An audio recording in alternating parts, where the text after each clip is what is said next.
Can there be a logical explanation for this? Welcome to Lot 76 Cars. My name is Simon. Today I'm at the Chiltern Hills Vintage Car Rally, and what a show they put on today. My first time here, a great mix of cars. So without further ado, let's go and have a walk around, shall we?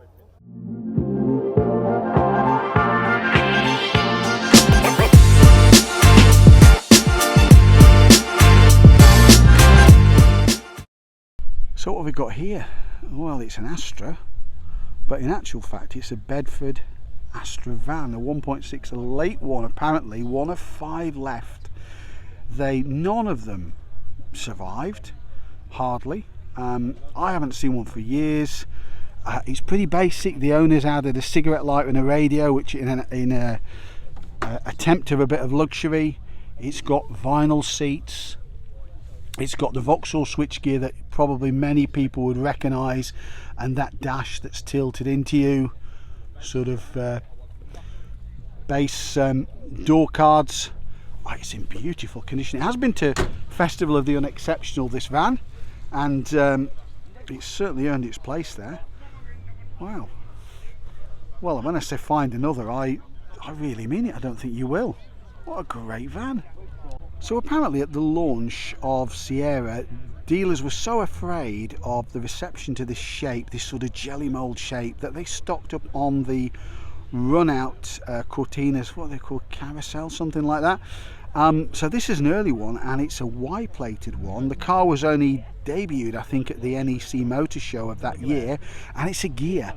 But what's unusual about the Ghia is not only it got this light treatment at the front, which the cars got at their first facelift. This one's got the wrong wheels on there, but in actual fact it's got different rear lamps on it. Now can you imagine actually from a manufacturer tooling up for different rear lamps? So you've got to go in and be a bit of a nerd to spot it, but it's got these lines, these horizontal lines on the rear lamps that the other cars didn't actually have, but it hasn't even got a rear wiper.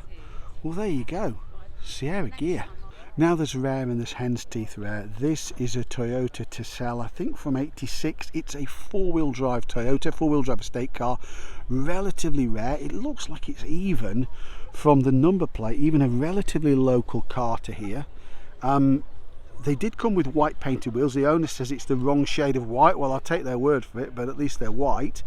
But these are just hen's teeth rare. I mean, look at the back. You've got that high roof line, you've got the sunroof, but you've got that unusual load area at the back. Unusual in the sense you've got that very tall rear window, and I'll just walk out to get that one in shot. But Toyota Tercel, 4-wheel drive, eminently usable. But when did you see one last? Now it might take me longer to tell you what this car is rather than even walk all the way around it, but it is a Daihatsu Charade, wait for it, twin cam 12 valve turbo GTI. Whew. And these are pretty thin on the ground. It may even be a UK car, I don't know. It's got the original, looks like the original grille at the front. It's in lovely condition. These were really well regarded hot hatches back in the day. Long since forgotten about, sadly, but certainly resulted in a few road test wins in magazines like Autocar and The Motor. But find another one, eh? I think this is Hubnut's Matiz. I think it was the first brand new car he owned, and it's here. It certainly looks like it, doesn't it? So this was a design by Ital. It was offered to Ital Design, offered to Fiat, and they rejected it. And they went along, as design companies do, and they offered it to Daewoo, and Daewoo snatched their hand off. And it ended up being produced as the Daewoo Matiz, arguably one of the most attractively styled vehicles that Daewoo ever produced. So this is one of the original NA1 NSXs sold in the UK, sold in very limited numbers, supposedly co-developed or developed with input from Senna. That's what people always brag about, but maybe that's quite right. Got the original wheels on. They look a bit lost today, don't they, really? I think it's got something like 270 brake horsepower, a lot back in 91, but not a lot when you consider that You know, some hot hatches produce in excess of that today, but they're obviously a lot heavier probably. Beautiful car, isn't it, from every angle? You know, supercar performance but Honda reliability. What's not to like, eh? Now there's some lovely classics at this show. There's a few RS 2000s. We got a 1300 Sport. We've even got a Ferrari 308 GTS there as well, and a pretty rare Alpina. So this is from the time when it's badged as TWR, and Tom Walkinshaw Racing, was actually doing the conversions on behalf of Alpina, or certainly selling them, I should say, maybe not actually doing them. And this is one of those cars, an E21 3 Series, allegedly a bit tail happy at the back. These were in period. Oh, it's got a lovely Alpina interior, isn't it? Properly, it'll be badged somewhere on the roof, Alpina. It'll have the numbered Alpina badges, I'm sure. Beautiful colour scheme, and a pretty rare car these days, isn't it? So the Mark III Capri was really a light facelift of the Mark II, and it picked up these different looks at the front and back. It's an S, this one, so those tiny alloys, I think they use those on the S and on the Ghia. Obviously we've got the S marking graphics along the side. Lovely checked interior. I'll try and keep out the shot of that one, but I'm not sure if you can pick that up on camera. Of course it's got a vinyl roof. What else did you expect? Oh, it's a 3 litre. That'd be the 3 litre Essex engine, I guess, won't it? An unusual colour. I mean, normally see them in sort of signal orange, don't you?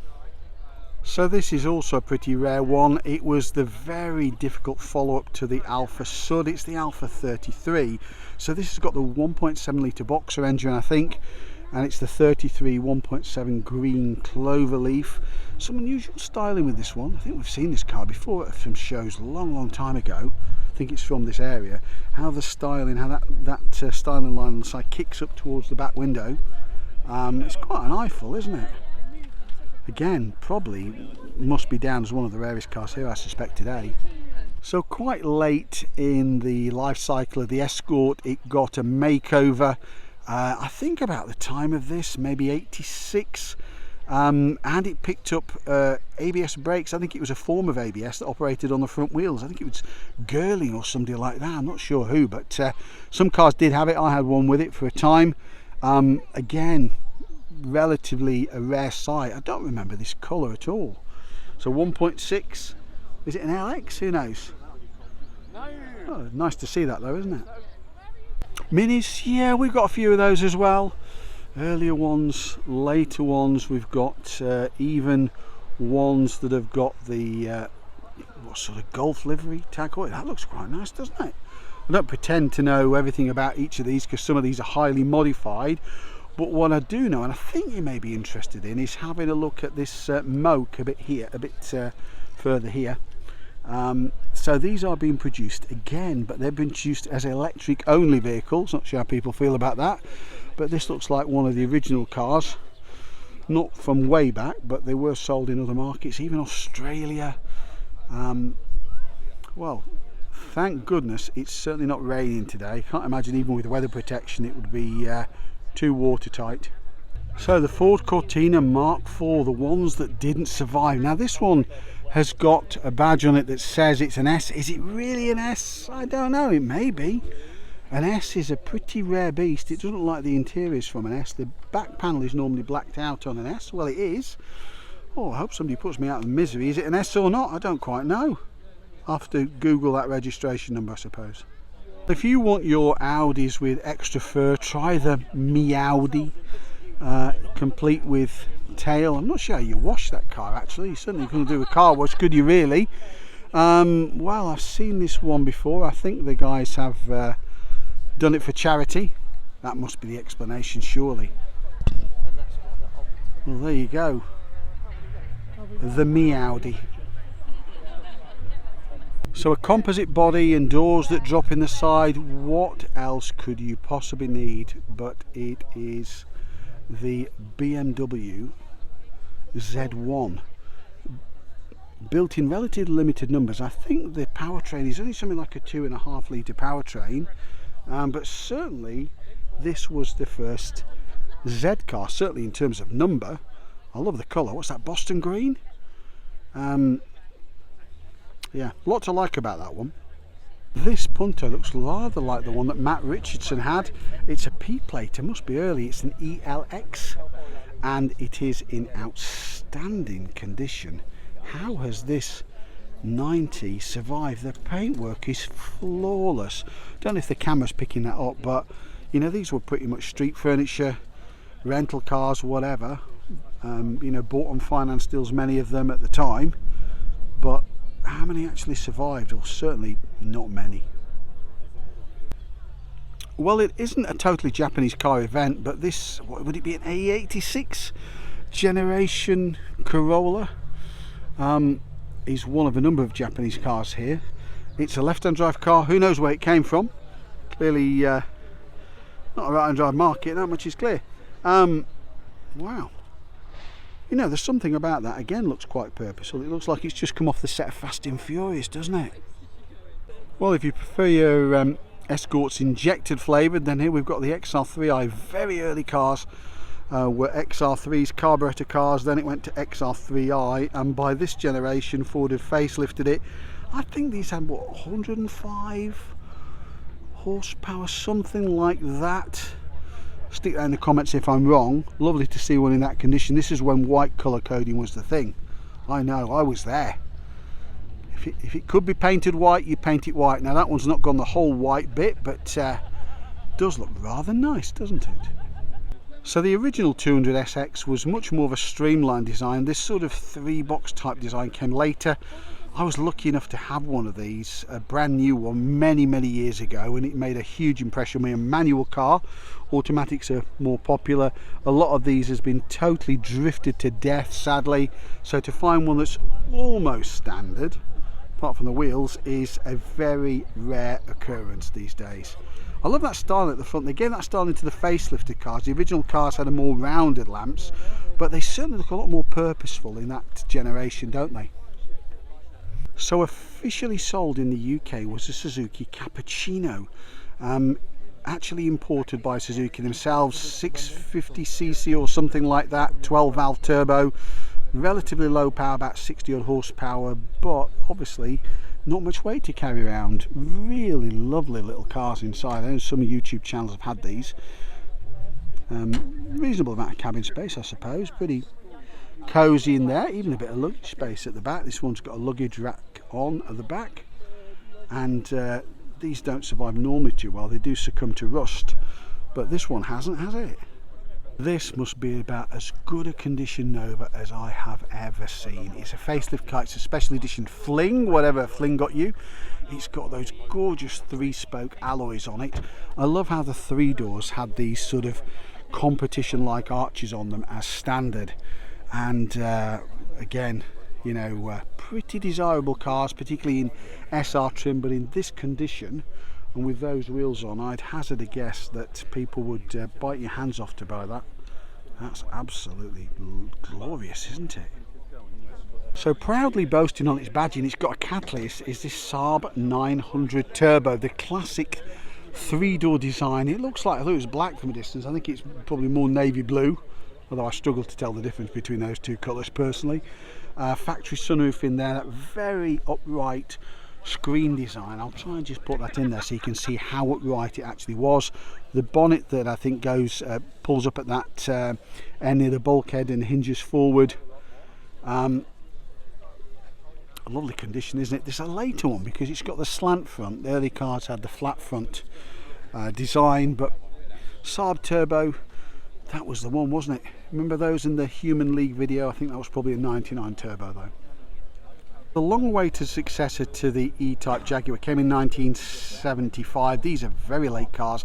It's great to see both the convertible and the fixed head at the same event and actually side by side.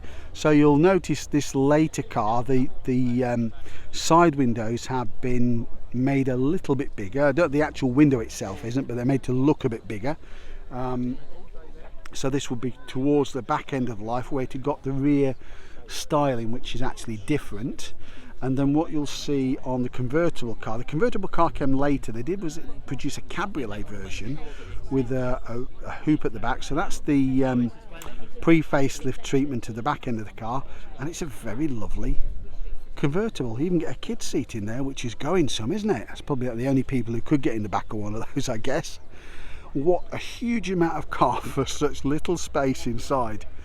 But there you've got them. XJSs, take your pick. Convertible or fixed head. But the owners had this for a considerable number of years. The first owner of this car was a screenwriter, a very famous screenwriter, I don't know the name, but it's the 2.2 litre turbocharged Lotus Esprit. Jaguar did the original design. I don't know whether Oliver Winterbottom of Lotus did the follow-up. It's got a quite respectable 215 horsepower, apparently it says, which is not bad going actually for a car of that period, is it? It would still make it relatively rapid even today, and that wedge design is just of its time, isn't it? And still cuts a dash, doesn't it? This Hyundai Coupe is an absolute eyeful, isn't it? It's not just the colour, that sort of design at the front, that bug-eye design that Hyundai had, and they were finding their roots. Apparently it's one's called Herbert, the Hyundai Coupe SE, first registered in December 99, and all original apart from the spark plugs and battery. One of only 3 remaining examples in this colour, or so it says. Well, hello to Herbert the Hyundai. We're pleased to have met you. Tina Mark 5 base pickups were known as, I think, P100, sold in the UK, so we do recognise the shape, but what we didn't get is this 3 litre version, which is from South Africa, I suspect. It's for sale, so I'll just pause. If you want to pause the video and you're interested in buying it, you can. It could be yours. It's got an interesting seat arrangement in the front, how the centre's cut out. Owner's just going to open that for us now. And look at the seat arrangement in the middle. So I'm not quite sure you'd be too comfortable in the middle, but it does give you a bit of side space, doesn't it?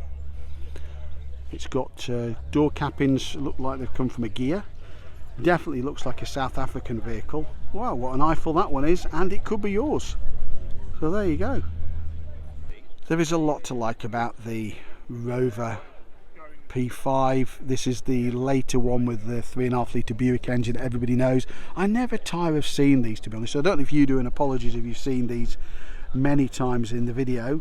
This will be the coupe with the lower roof line. Those opening quarter lights, they look to be sumptuous seats in there. I've never been in one. I need at least to get a trip round the block in one of those, don't I? Absolutely loving that turquoise colour.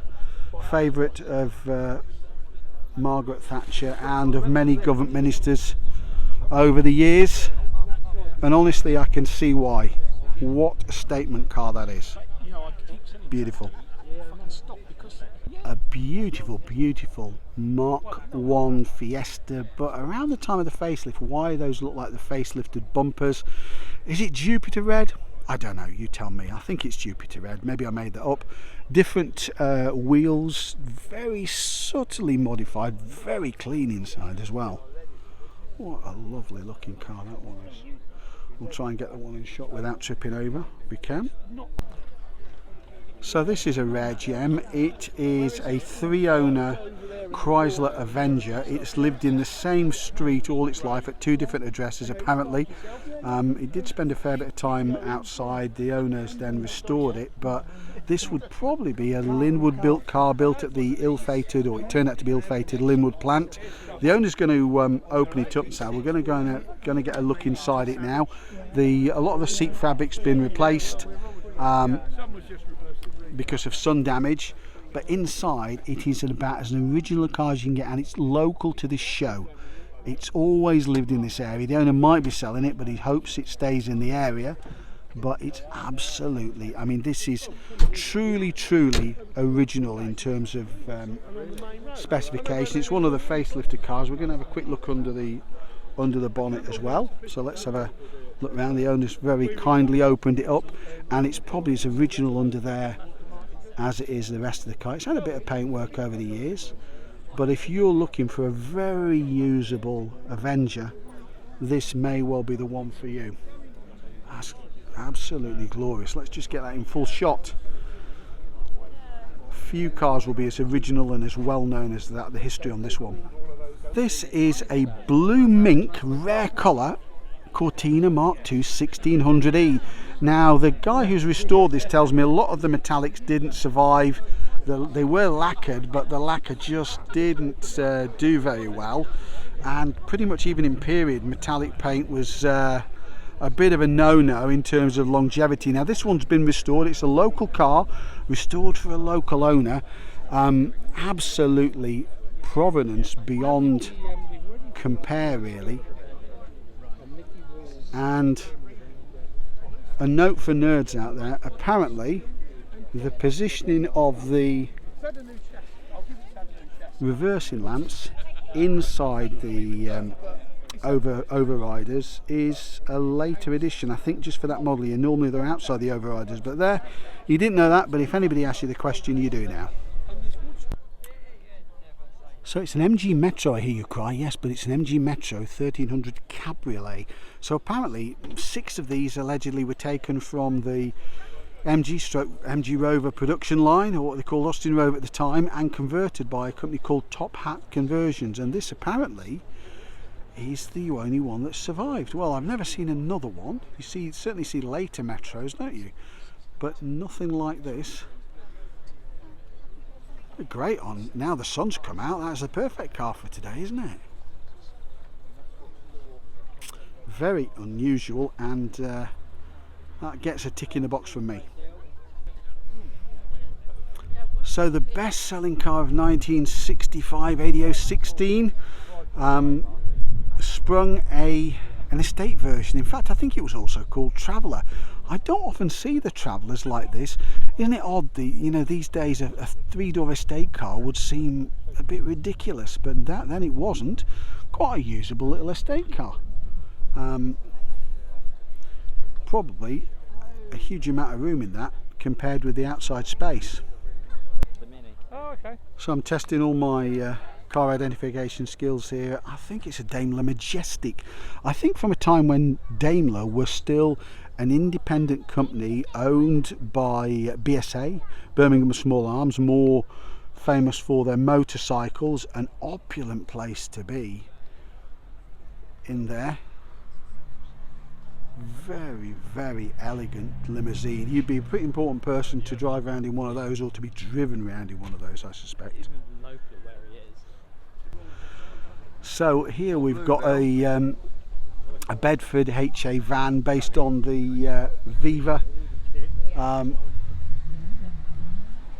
Very, very rare to see these. These would have been in every street corner as BT vans. BT had thousands of these.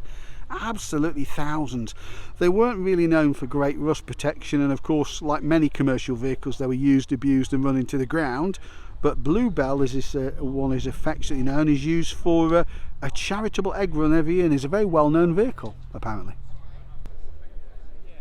So this later Mini Clubman estate with lost its wood and got the stripes on the side. It's amazing how long these vehicles survive. This is what an X registration, would that make it 82? But the wonder of this is, how did whole families go on holiday in these or make long journeys? But they did, and ours was one of them. Quite a fair bit of space. It's really like a TARDIS, isn't it? The amount of space for the outside area just beggars belief, doesn't it? So for commercial van fans even, let's throw in a Bedford CF pickup. If you want to be a builder back in the day, you need a pickaxe, a shovel and a Bedford CF pickup, and you're ready for work apparently. So we've got enough of these for one for both Wallace and in fact also Gromit as well. We've got the A35 vans. Oh, something about those, don't they look adorable? So hold not eat your heart out, we got a Citroen GS Pallas, a C-Matic. I suspect, probably knowing Citroen, it's not a normal automatic, is it? There's probably some idiosyncrasies with it, but you normally see the GSAs rather than the GSs. It looks like an imported car. Very unusual light arrangement at the front. I'm not sure what's going on with that. Definitely not standard, is it? So if you're going to have a Rover SD1 Vitesse, why not have them in full Bastos touring car livery? and have your own matching Scale Electric Tribute model. What is not to like? Now this one looks like it has actually seen some track action. It's not just a livery, it's got the roll cage as well. It looks well for it, doesn't it? Oh, hang on, look at the exhaust on the side. Let me take you down to have a look at that one. Honestly, you wouldn't like to be too close to that one when they fire it up, would you really? So this is a 1966 Vauxhall Victor Estate. Now it was known as the Victor 101, but I think there was some challenge to this badging, probably from Peugeot. And then I did hear that it was because there were 101 improvements over the previous car.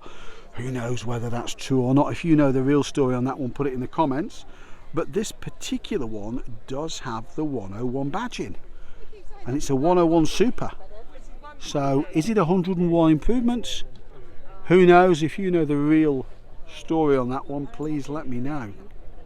I'd love to know.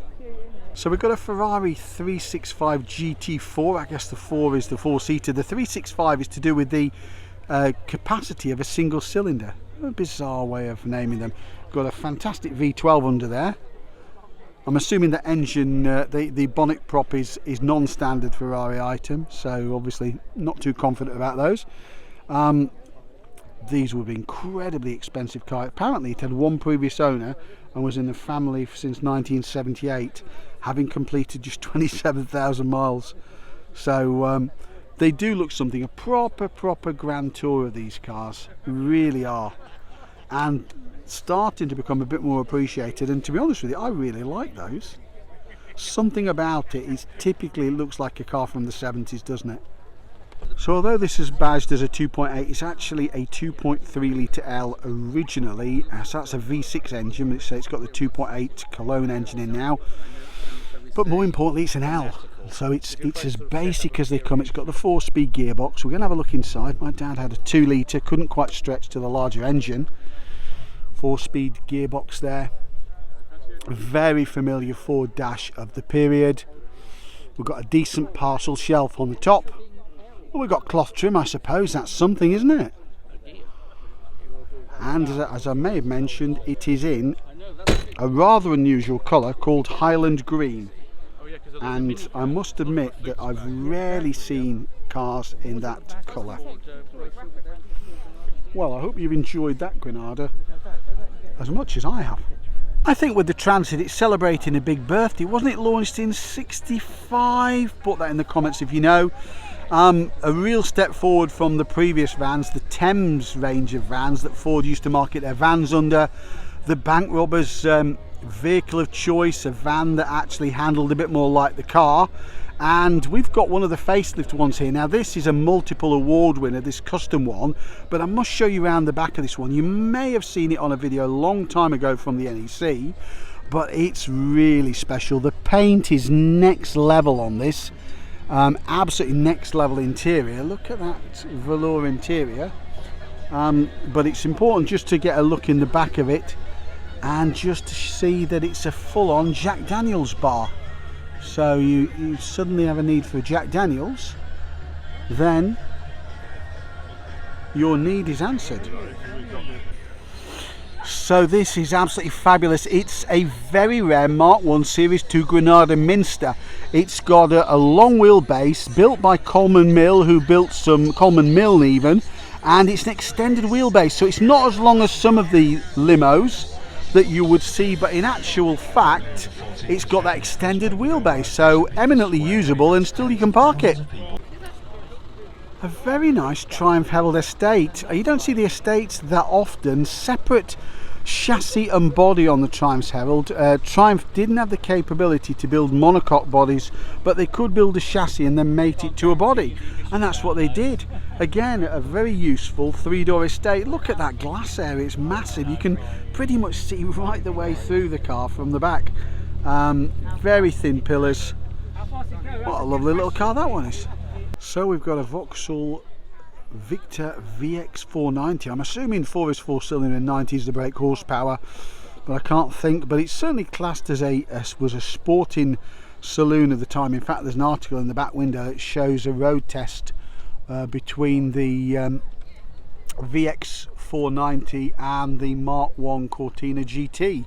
So I don't know who came out best. I haven't got time to read that one, but it's in lovely order, isn't it? Not many Vauxhalls of this period survived as well as this one did. It's in eminently usable condition by the look of it, but absolutely lovely. Look at the engine on it. I mean, somebody's put a huge amount of work into getting the engine bay to that level. Look at the chrome work on the front. It's absolutely glorious, isn't it? Well, you need plenty of metal polish with that one, won't you? That's lovely. If you want a touch of late 50s stroke 60s elegance, why not get yourself a Sunbeam Rapier based on the Audax generation of Hillman Minxes. These cars actually got the ability to launch this body style. They launched, I believe they launched the Rapier before they launched the Minx, which donated this sort of body style to them. I'm not sure the Minx was ever available in two-door, maybe it was. There's something elegant about these, that sort of interpretation of Americana, the fins at the back, which are incredible. I'm not sure they lost those on later cars. That wrap-round rear screen, the duotone paintwork, walnut dash. It's got a floor-mounted gear change, so eminently usable. What an absolutely lovely car. I do find these incredibly attractive, stylish looking cars. I can imagine you would certainly cut a dash in the 60s with one of those. You've got 7,995. You could purchase this Fiat 500. Absolutely lovely little thing. I love the foldback sort of Webasto type. It's probably not Webasto, having said that. Roof. We can have a good look inside.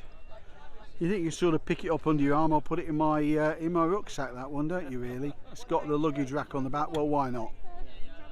Attracting a lot of attention here. So last week we saw an MX-5 that had been converted to look like an Elite. Well, this is the real deal. This is an Elite. This is a Lotus Elite. And doesn't it look lovely?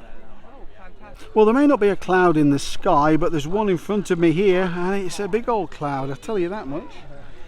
It's a Rolls-Royce Silver Cloud. I think it's a Series 3 car. The paint finish on these on this particular car is brilliant. Some of them look a bit shabby chic, but absolutely that doesn't apply to this one. This one looks extremely well cared for. Look at the quality of the paintwork on that. The two-tone paintwork. It really is super elegant, isn't it? This is a 1954 so-called long door TR2, probably long door, self-explanatory. It's pretty low down on the side. I mean, you probably sort of feel like you're next, literally on the road. Beautiful inside, isn't it? Green over green. And oh, there's even a bit of storage space at the back. Well, what's not to like about one of those? TR2, really stylish, got that recessed grille. I think the 3 and 3A had the grille much further forward, but still quite a pretty looking little car. The Citroen CX, this is a late one, but an absolute creation to replace the DS. I mean, you don't see too many of these about. I suspect this might even be a long wheelbase one, not quite sure. That curved rear window, I don't know if you can see that from here, but you see how the window is dished. Nothing with these cars is as you would expect. You'd expect it to be a hatchback. It isn't. It's sat on the ground with hydro pneumatic suspension. Oh, and it's a diesel, a 25 DTR Turbo 2, and also proudly proclaiming it's got ABS brakes. When that was the thing back in the day, when you put the ABS badge on the back to boast you've got ABS brakes. Maybe that was to tell the drivers behind, who knows. But absolutely lovely, isn't it? So the PB Cresta was Vauxhall's big car offering, and you know what, it still even looks like a big car today. These are available in the UK. I think they probably even sold them in Australia. Really decent sized executive car. I think these might be a column change gearbox. Yeah, I'm pretty sure they are a column change gearbox. That strip steering wheel, I love that sort of visor that fits over the front. That looks quite effective. Probably some of those would even work now, and certainly on a sunny day like today. It's in absolutely lovely order. Look at those Lucas spots there as well. chrome work is amazing. Some effort's gone into getting that car and even preserving that car. I can't imagine too many Vauxhalls of that period survive full stop. So this Frog Eye Sprite has won a rosette, and deservedly so. It looks absolutely brilliant. So the Frog Eye Sprite was introduced, and the idea was for the American market would have pop-up lights to get or to meet the lighting regulations. In the end, the cost prohibited that, so you end up with these so-called Frog Eyes on the front, which are a bit of a compromise for height restrictions, but they really make the car. If you talk about a Frog Eye Sprite, everybody knows what you're talking about. The original engine, or is it something like about 848cc or something like this? They go better with the 1275 in. They are quite slow by today's standards, but certainly they've got aesthetics on their side, haven't they? So MG Rover had the sort of semi-barking mad idea to put the 4.6 litre Mustang V8 engine in what was the Rover 75 or the MG ZT. Now, if that wasn't barking mad enough, there was a limited number of vehicles built in this celestial blue.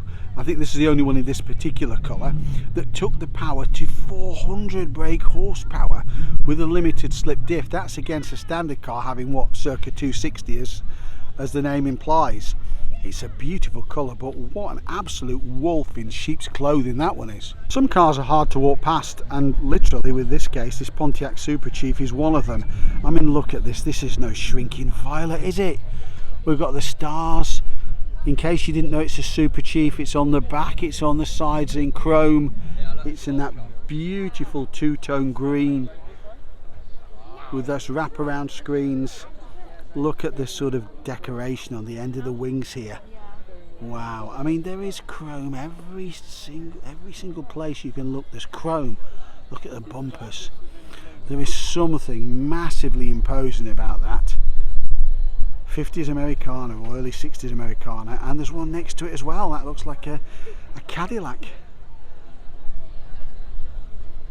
And that's just as much of an eyeful as well. Wow.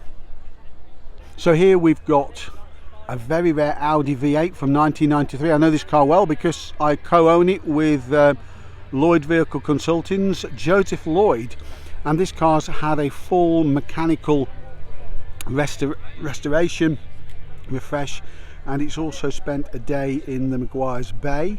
And you too can own this very rare German Autobahn cruiser, 4.2 litres of it.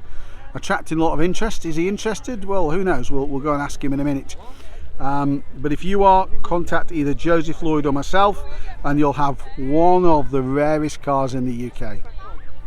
So thanks again for joining me on Lot 76 Cars. Hope you've enjoyed the Chiltern Hills Vintage Rally. Some absolutely brilliant cars here again. So please like, share and subscribe, and as always, thanks for watching.